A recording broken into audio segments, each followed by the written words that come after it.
আসসালামু আলাইকুম সবাইকে। বর্তমান বিশ্বের উত্তপ্ত ভূরাজনৈতিক পরিস্থিতি নিয়ে আমরা সবাই কম বেশি চিন্তিত। বিশেষ করে আমেরিকা এবং ইরানের মধ্যে যখনই কোনো যুদ্ধের দামামা বাজে অথবা উত্তেজনা তৈরি হয়, তার প্রভাব শুধু দুইটি দেশের মধ্যেই সীমাবদ্ধ থাকে না, এর প্রভাব পড়ে সারা বিশ্বের উপর। আর সবথেকে বেশি দুশ্চিন্তায় পড়ে যারা বিদেশে উচ্চশিক্ষার জন্য যাওয়ার প্রস্তুতি নিচ্ছেন। আপনি হয়তো ভাবছেন যুদ্ধ হচ্ছে মধ্যপ্রাচ্যে বা আমেরিকায়, তাতে একজন বাংলাদেশি শিক্ষার্থীর কী সমস্যা। কিন্তু বাস্তবতা হলো, গ্লোবাল পলিটিক্সের প্রতিটি ছোট পরিবর্তন আপনার ভিসা প্রসেস থেকে শুরু করে এয়ারপোর্টের ইমিগ্রেশন পর্যন্ত প্রভাব ফেলতে পারে। যারা এই মুহূর্তে আইএলটিএস দিচ্ছেন অথবা অফার লেটার হাতে পেয়েছেন, তাদের জন্য আজকের এই আলোচনাটি অত্যন্ত গুরুত্বপূর্ণ। যুদ্ধের খবর মানেই শুধু তেলের দাম বাড়া নয়, এটি আপনার ক্যারিয়ারের মোড় ঘুরিয়ে দিতে পারে। আমেরিকা এবং ইরানের মধ্যে উত্তেজনা বাড়লে সবথেকে প্রথম যে প্রভাবটি পড়ে তা হলো ভিসা প্রসেসিংয়ে। বিশেষ করে আপনি যদি আমেরিকার ভিসার জন্য আবেদন করে থাকেন, তবে লক্ষ্য করবেন যে ব্যাকগ্রাউন্ড চেক বা সিকিউরিটি ক্লিয়ারেন্সে অনেক বেশি কড়াকড়ি করা হয়। ইউএস ইমিগ্রেশন এবং হোমল্যান্ড সিকিউরিটি তখন প্রতিটি বিদেশি শিক্ষার্থীর প্রোফাইল অনেক বেশি সময় নিয়ে যাচাই করে। এতে করে যে ভিসাটি আপনি 15 দিনে পাওয়ার কথা ছিল, সেটি পেতে 2 থেকে 3 মাস পর্যন্ত সময় লেগে যেতে পারে। ইউরোপের দেশগুলোতে তাদের নিরাপত্তা ব্যবস্থা জোরদার করে। যুদ্ধের সময় গোয়েন্দা সংস্থাগুলো অনেক বেশি সতর্ক থাকে, ফলে আপনার ছোট কোনো তথ্য বা সোশ্যাল মিডিয়া পোস্টও তখন সন্দেহের চোখে দেখা হতে পারে।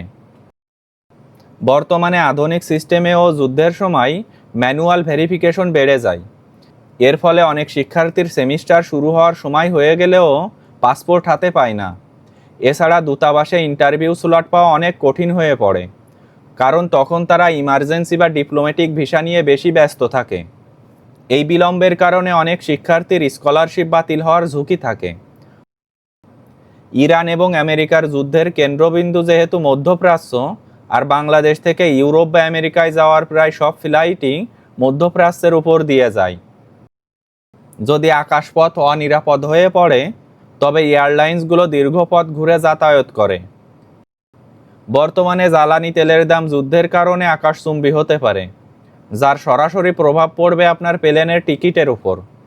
যে টিকিট আপনি 80,000 টাকায় পেতেন, সেটি হয়তো 1.5 লক্ষ থেকে 2 লক্ষ টাকা হয়ে যেতে পারে।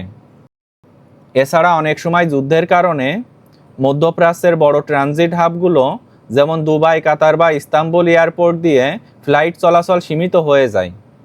এর ফলে ফ্লাইট ক্যান্সেল হওয়ার কারণে শিক্ষার্থীরা সঠিক সময়ে ইউনিভার্সিটিতে পৌঁছতে পারে না। একজন শিক্ষার্থীর জন্য হঠাৎ করে টিকিটের পেছনে বাড়তি টাকা খরচ করা অনেক সময় অসম্ভব হয়ে পড়ে। তাই এই পরিস্থিতিতে আগেভাগে টিকিট কেটে রাখা অথবা বিকল্প রুটের কথা চিন্তা করা খুবই জরুরি। যুদ্ধ মানেই বিশ্ব অর্থনীতিতে অস্থিরতা।